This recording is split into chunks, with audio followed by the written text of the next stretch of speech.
बहुत स्वागत। आज की ताजा खबर देख रहे हैं आप। आपके साथ मैं हूं ललित प्रजापति। शुरुआत करेंगे भोपाल से मिल रही बड़ी खबर के साथ। आज फसलों का निरीक्षण करेंगे सीएम शिवराज। आज वो सीहोर के दौरे पर रहने वाले हैं मुख्यमंत्री शिवराज सिंह चौहान। इस दौरान फसलों का निरीक्षण भी मुख्यमंत्री करेंगे। प्रदेश में कम बारिश के चलते मुसीबत की स्थितियां आ गई थी। बारिश न होने को लेकर किसानों ने चिंता भी जताई थी। मुख्यमंत्री ने विशेष अनुष्ठान महाकाल बाबा महाकाल के दर पर किया था। कई महत्वपूर्ण बैठकों के सिलसिले चले। आज खुद वो किसानों के बीच पहुंचेंगे, फसलों का निरीक्षण करेंगे।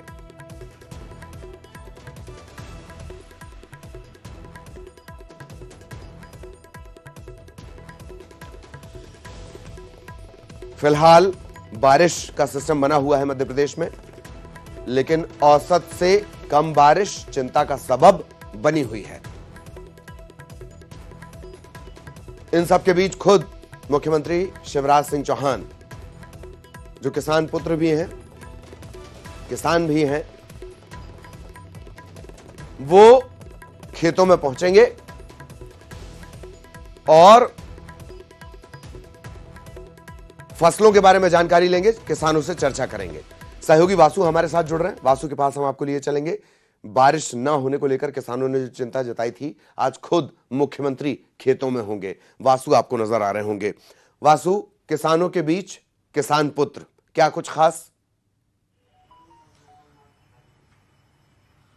बिल्कुल ललित जी, देखिए जिस तरीके से इस सीजन में कम बारिश हुई है, अल्प वर्षा हुई है, वो कहीं ना कहीं मध्य प्रदेश के किसानों के लिए एक बड़ा चिंता का सबब बन गया है। क्योंकि अगर आप मध्य प्रदेश का किसानी का ग्राफ देखें तो बीते सालों में मध्य प्रदेश एक कृषि प्रधान प्रदेश बनकर उभरा है। लगातार कृषि कर्मण अवार्ड भी मध्य प्रदेश को मिले हैं और बम्पर पैदावार, रिकॉर्ड तोड़ पैदावार मध्य प्रदेश में विभिन्न फसलों की हुई है, जिसमें खासतौर पर अगर गेहूं की बात करें, सोयाबीन की बात करें या अन्य फसलों की बात करें, चना हो, मूंग हो, इनकी बहुत अच्छी पैदावार मध्य प्रदेश में होती हुई आई है। लेकिन इस बार इस पर जो खतरे के बादल हैं फसलों पर, वो लगातार मंडरा रहे हैं, क्योंकि बारिश नहीं मध्य प्रदेश में हुई है। ये एक बड़ी मुसीबत का सबब रहा है। और बीते दिनों हमने देखा कि खुद मुख्यमंत्री बाबा महाकाल के दरबार में पहुंचे थे। वहां पे बारिश के लिए उन्होंने अर्जी लगाई और लोगों से भी अपील की थी कि अच्छी बारिश हो, इसके लिए प्रार्थनाएं दुआएं जरूर करें। अब कुछ 2-3 दिनों से बारिश का दौर जरूर शुरू हुआ है, लेकिन अभी भी ये बारिश जो है वो पर्याप्त नहीं है और बारिश की जो संभावना है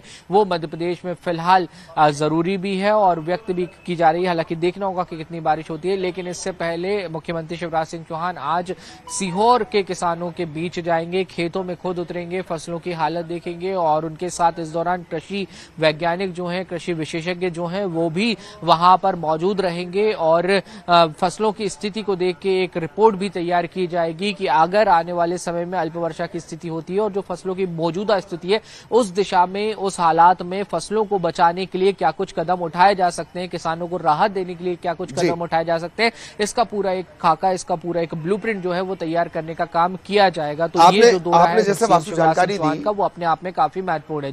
जी, कृषि विशेषज्ञ भी रहेंगे। अफसरों की टीम तो खैर लगातार चलती है। मेरा ख्याल है कि अब स्थितियां फैसला ऑन द स्पॉट और मुख्यमंत्री जिस तेजी के साथ काम कर रहे हैं, तत्काल और त्वरित राहत मिलने की उम्मीद।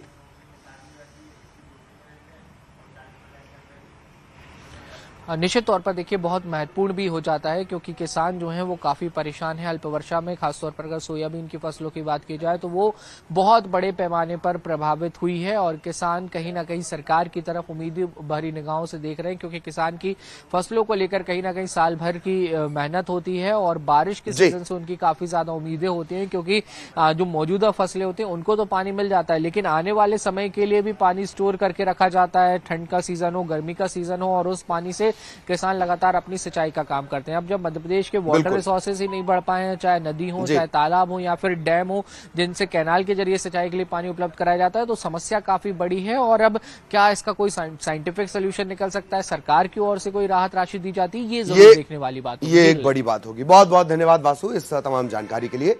सहयोगी वासु विस्तार से जानकारी दे रहे थे। एक और बड़ी खबर भोपाल से आपको बता दें, कानून व्यवस्था को लेकर महत्वपूर्ण बैठक होनी है। सीएम शिवराज खुद ये बैठक लेंगे। कानून व्यवस्था को लेकर यह बैठक बुलाई गई है। सुबह तकरीबन 9:30 बजे कानून व्यवस्था को लेकर बैठक होगी। कलेक्टर, कमिश्नर, एसपी, ये तमाम लोग होंगे। इनसे मुख्यमंत्री चर्चा करेंगे। फसलों को लेकर भी इस दौरान वो रिपोर्ट ले सकते हैं, चर्चा कर सकते हैं। आज ही वो किसान, जैसे कि हमने जानकारी दी है, वासु अभी जानकारी दे रहे थे कि आज खुद मुख्यमंत्री खेतों में पहुंचेंगे फसलों की स्थिति को लेकर, और इस मामले को लेकर इस बैठक के दौरान वो चर्चा कर सकते हैं।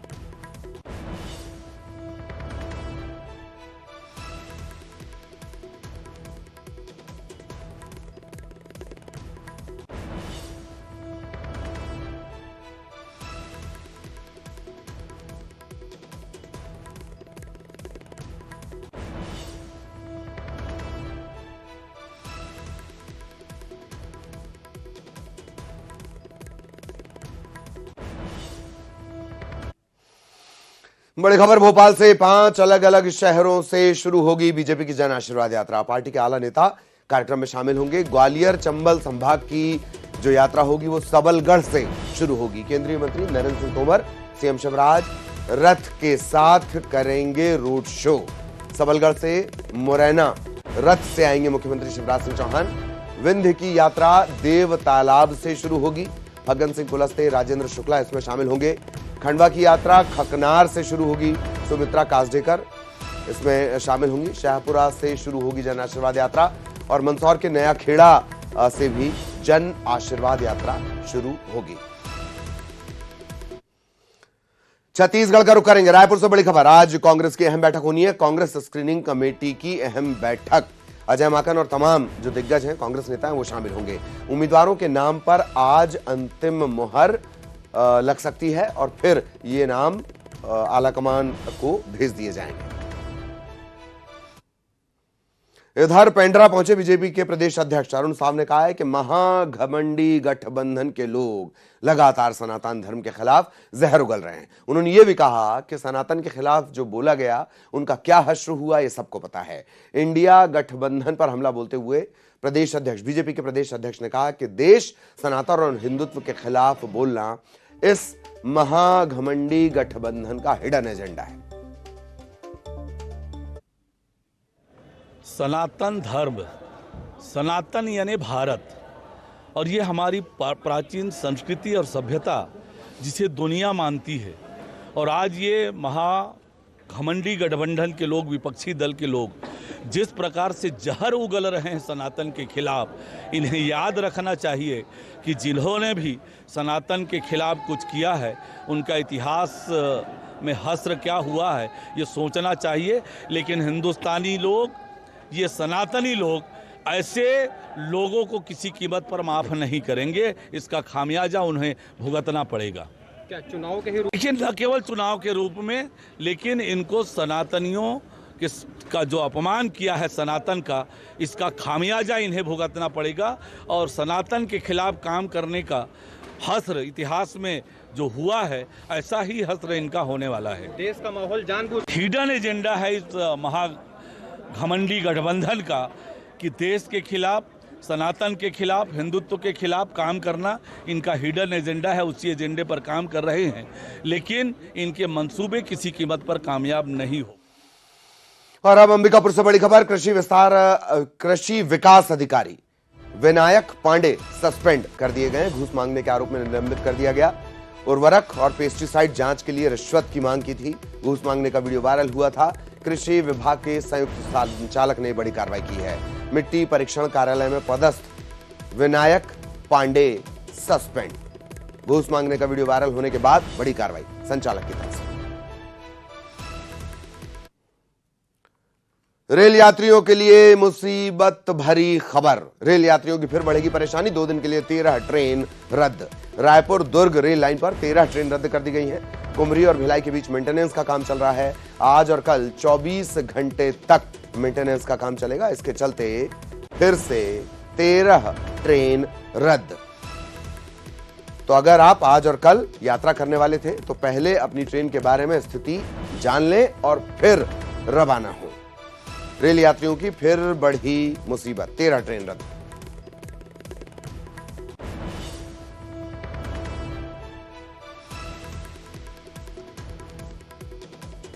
तो लगातार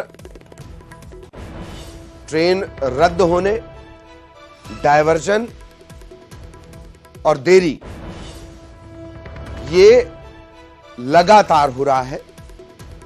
अब 13 ट्रेन रद्द।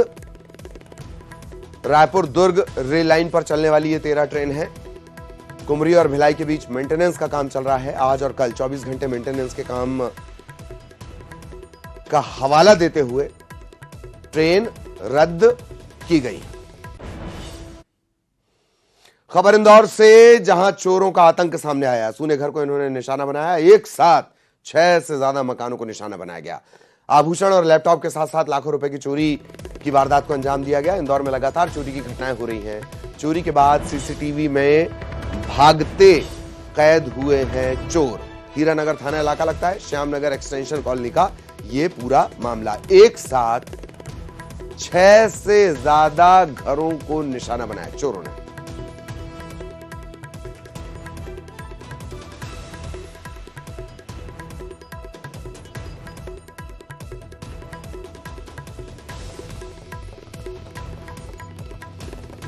तो ये तस्वीर भी आप देख रहे हैं। चोरी के बाद ये भागते हुए सीसीटीवी में कैद हुए हैं और अब पुलिस इस फुटेज के जरिए सुराग खंगालने में जुटी है। एक साथ 6 से ज्यादा घरों में चोरी का ये पूरा मामला। साफ सफाई वाला शहर लगातार गुनाह की वजह से सुर्खियां बटोर रहा है। आभूषण, लैपटॉप, घर के सामान के साथ साथ लाखों की चोरी, जेवरात।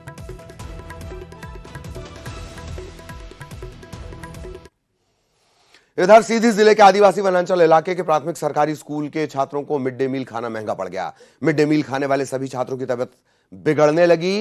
परिजनों ने इलाज के लिए इन्हें अस्पताल में भर्ती करवाया। सभी छात्रों का इलाज जारी है। मामला कचपेच गांव की प्राथमिक शाला का है। 5 छात्रों की हालत गंभीर थी।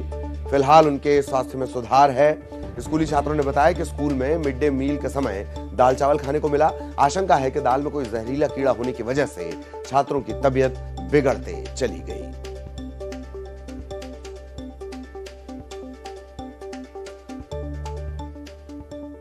शिकायत भी उससे करते हैं तो वहाँ कोई सुनने वाला नहीं। जहरीले पदार्थ का नहीं, भोजन बनता है जो। और वहाँ जब हम आए तो पहले से मास्टर वहाँ भोजन नहीं कर रहे थे, तो हमें भी जैसे वहाँ पे नियम बताया गया वैसे हम भी फॉलो कर रहे हैं। और बाकी नियम पुस्तिका तो हमें शासन द्वारा नहीं दी जाती है। जैसे वहाँ के प्रधानाध्यापक बताते हैं तैसे हम लोग काम करते हैं। और अब भिलाई से जरूरी खबर। भिलाई टाउनशिप के लोगों की मुश्किलें बढ़ गई हैं। बीएसपी प्रबंधन ने पानी की सप्लाई रोक ली। सेक्टर 1 और सेक्टर 5 की टंकियों से सप्लाई पर रोक है। टंकियों के जर्जर होने के चलते बीएसपी ने फैसला लिया है। आपको याद दिला दें, 2 दिन पहले ही सेक्टर 4 की जर्जर पानी की टंकी हादसे के बाद ये फैसला लिया गया है। बीएसपी ने टंकियों की जांच करवाई है। टाउनशिप की सभी टंकियों की जांच करवाई गई है और अनफिट पाए जाने पर 2 टंकियां, इनसे पानी की सप्लाई बंद रहेगी। बीएसपी प्रबंधन ने लोगों से कहा है धैर्य रखें।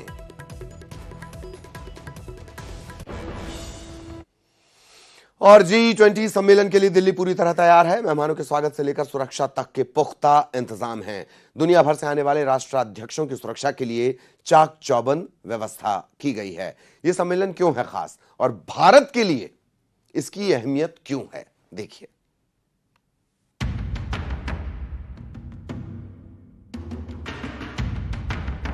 दुनिया के सबसे ताकतवर देशों के प्रतिनिधियों के स्वागत के लिए दिल्ली तैयार है। G20 सम्मेलन की तैयारियां पूरी हो चुकी हैं।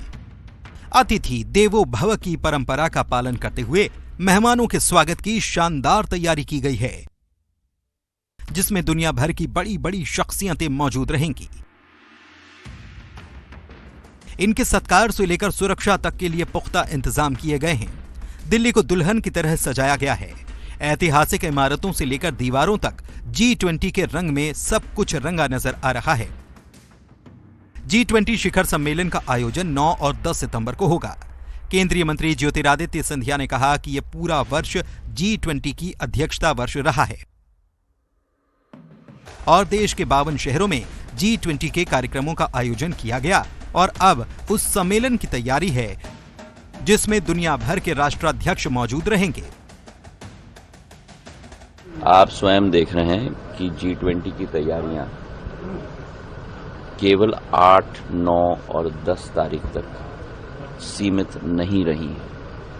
यह पूरा वर्ष भारत की अध्यक्षता G20 की अध्यक्षता का वर्ष रहा है और प्रधानमंत्री जी ने स्वयं एक एक कार्यक्रम में रुचि लेकर, जो पूर्व में अंतर्राष्ट्रीय कार्यक्रम भारत में केवल राजधानी मुंबई और 2-3 और शहरों तक सीमित होती थी, 52 शहरों में इस बार कार्यक्रम हुए। G20 जैसा कि नाम से ही जाहिर है 20 देशों का समूह है। ये दुनिया के सबसे ताकतवर देश हैं। इसका अंदाजा इस बात से लगाया जा सकता है कि G20 सदस्य देशों के पास दुनिया की 85% GDP और 75% ग्लोबल ट्रेड है। G20 देशों में दुनिया की 2/3 आबादी रहती है। दुनिया की इकोनॉमी पर G20 देशों का बड़ा असर है। इस सम्मेलन में लिए गए फैसलों का इंटरनेशनल ट्रेड से लेकर वैश्विक मुद्दों पर प्रभाव होगा। United Nations economic and social commission for Asia and Pacific की एग्जीक्यूटिव सेक्रेटरी अर्मिडा ने कहा कि भारत से उम्मीदें बहुत ज्यादा हैं। विदेशी मामलों के जानकार रविंद्र सचदेव कहते हैं कि G20 की अध्यक्षता का भारत की अर्थव्यवस्था पर भी असर पड़ेगा। G20 is the 20th largest economy in the world, and not to mention also the largest number of population globally. So therefore, expectation is very high, especially on the G20 leadership and commitment on the on the most pressing development issue and challenges. देखिए, G20 की अध्यक्षता का भारत की अर्थव्यवस्था पे फर्क पड़ेगा, पर ये नहीं कि कल या परसों, करीब साल, 1.5-2 साल में जाके फर्क पड़ेगा। इसका सबसे बड़ा कारण जो अर्थव्यवस्था को बेनिफिट होता है वो ये होता है, देखिए जो बड़ी बड़ी कंपनीज होती हैं अमेरिका, जापान, जर्मनी, फ्रांस इत्यादि की, वो कंपनीज अपने देश की सरकार को देखती है। वो ये देखती है कि हमारे देश की सरकार दूसरे देश यानी कि इस समय भारत के साथ इसके रिश्ते कैसे हैं। अगर उन्हें दिखता है कि उनके देश की सरकार के भारत की सरकार और भारत के साथ रिश्ते स्टेबल, स्ट्रांग और बढ़ते जा रहे हैं, तब वो भी निवेश करने की ज्यादा सोचती है। G20 की अध्यक्षता भारत के लिए बड़ा मौका है और जब दुनिया भर के बड़े नेता सम्मेलन में शिरकत करने के लिए आने वाले हैं, तो उनके स्वागत की भी जोरदार तैयारी की गई है। इस सम्मेलन से वैश्विक समस्याओं के समाधान निकलेंगे और दुनिया में भारत का रुतबा और बढ़ेगा।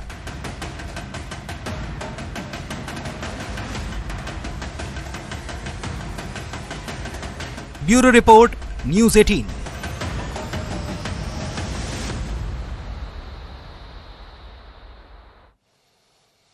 एशिया कप 2023 के ग्रुप स्टेज के मैच में भारत और पाकिस्तान का मुकाबला बारिश के चलते पूरा नहीं हो पाया था, लेकिन कैंडी में खेले गए उस मैच में पाकिस्तान के तेज गेंदबाजों ने भारत के टॉप ऑर्डर को ध्वस्त कर दिया था।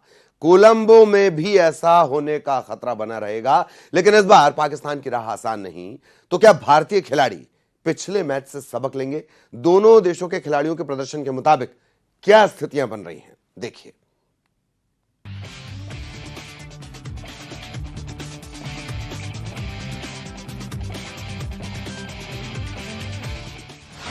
कोलंबो है पाकिस्तान का काल, टीम इंडिया करेगी बुरा हाल। रोहित, विराट नहीं छोड़ेंगे, पाकिस्तानी खिलाड़ियों की कमर तोड़ेंगे। पाक खिलाड़ियों का धुआंधार प्रदर्शन, भारतीय खिलाड़ी सुपर 4 में करेंगे कमाल। एशिया कप 2023 में अभी तक पाकिस्तान क्रिकेट टीम का प्रदर्शन लाजवाब रहा है। बाबर आजम की कप्तानी वाली इस टीम ने खास तौर पर अपनी गेंदबाजी से भारत, नेपाल और बांग्लादेश की बैटिंग को पस्त किया है। नेपाल और बांग्लादेश के खिलाफ तो उसने अपने मुकाबले जीते भी, लेकिन बारिश के कारण भारत के खिलाफ मैच पूरा नहीं हो सका। लगातार दमदार खेल दिखा रही ये टीम अब एक बार फिर टीम इंडिया से टकराने वाली है। तो एशिया कप में पाकिस्तानी खिलाड़ियों का प्रदर्शन क्या कहता है, नजर डालिए। बाबर आजम 3 मुकाबले खेले, 2 इनिंग्स, रन 168 बनाए, best score 151 run. Iftikhar Ahmed 3 मुकाबले खेले, इनिंग्स 1, 109 रन बनाए। मोहम्मद रिजवान 3 मुकाबले खेले, 2 इनिंग्स, 102 रन बनाए। पाकिस्तानी बल्लेबाज रंग में हैं, ताबड़तोड़ प्रदर्शन कर रहे हैं। उन्हें रोकना भारतीय गेंदबाजों के लिए आसान नहीं होगा। वहीं भारतीय बल्लेबाजों का एशिया कप में प्रदर्शन कुछ खास नहीं रहा है। भारतीय बल्लेबाजों पर भी एक नजर डालिए। रोहित शर्मा 2 मुकाबले खेले, 2 इनिंग्स, 85 रन बनाए। ईशान किशन 2 मुकाबले खेले, 1 इनिंग्स, 82 रन। शुभमन गिल 2 मुकाबले खेले, 2 पारी, 77 रन बनाए। ये तो दोनों टीमों के बल्लेबाजों की बात हो गई, जो साफ बता रहा है कि पाकिस्तानी खिलाड़ी कहीं आगे हैं। ऐसे में चयन प्रक्रिया पर भी सवाल उठते हैं। टीम मैनेजमेंट पर सवाल खड़े होते हैं। जब केएल राहुल जैसे खिलाड़ी फिट नहीं तो फिर चयन क्यों? बुमराह को जब वापस लौटना था तो फिर उनका चयन क्यों? बात बुमराह की उठी तो पाकिस्तानी गेंदबाजी पर भी नजर डालिए। हारिस रऊफ इनिंग्स 3 मुकाबले, 9 विकेट। नशीम शाह इनिंग्स 3 मुकाबले, 7 विकेट झटके। शाहीन अफरीदी इनिंग्स 3 मुकाबले, 7 विकेट लिए। पाकिस्तान के सिर्फ बल्लेबाजों ने ही अच्छा खेल नहीं दिखाया है, बल्कि गेंदबाजों ने भी अटैकिंग बॉलिंग की है। वहीं भारतीय गेंदबाज भी कुछ खास प्रदर्शन करते नजर नहीं आए। भारत की तरफ से रविंद्र जडेजा ने 2 मैच खेले, 1 इनिंग्स, 3 विकेट लिए। मोहम्मद सिराज 2 मुकाबले खेले, 1 इनिंग्स, जबकि 3 विकेट हासिल किए। इन दोनों खिलाड़ियों के अलावा किसी ने छाप नहीं छोड़ी है। ऐसे में अगर भारत को सुपर 4 में पाकिस्तान से जीतना है तो कमाल करना होगा। भारतीय खिलाड़ियों को अपना अब तक का सबसे बेहतरीन प्रदर्शन करना होगा, खासकर गेंदबाजों को, क्योंकि पिछले मैच में नेपाल जैसी टीम ने भारतीय गेंदबाजों के सामने 230 रन का स्कोर खड़ा कर दिया, जो गेंदबाजी पर सवाल खड़े करते हैं। सवाल उस बल्लेबाजी पर भी जो अब तक रंग में नजर नहीं आई। तो क्या रविवार को जब भारतीय टीम मैदान में उतरेगी तो पाकिस्तान के सामने टिक पाएगी? भारतीय फैंस को ऐसे कई सवालों के जवाब का इंतजार है। क्या टीम इंडिया इन सवालों का जवाब दे पाएगी? Bureau report, news 18।